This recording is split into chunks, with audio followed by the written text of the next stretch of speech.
Hey, this is Josh with SprintRay's professional education team, here to give you some tips and tricks to get the best out of your 3D printing workflows.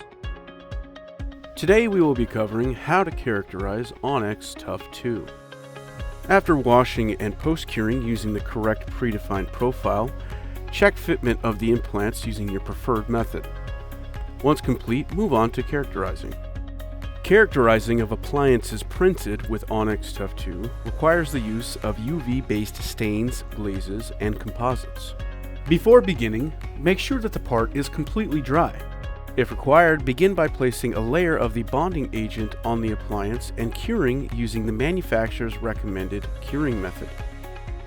If using gum composites, start at the inner proximal areas using darker shades, working up the larger gingival areas with lighter shades for a more natural look.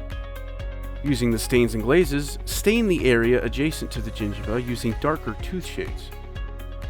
Use blue shades with a slight amount of gray to mimic the natural translucency on the incisal edge.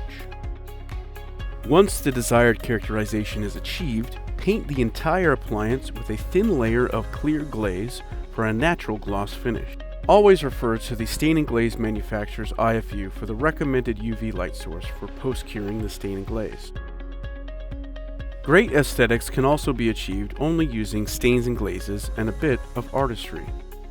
Mix different colors and shades to achieve different aesthetic looks, and create natural transitions between tooth and gingiva surfaces.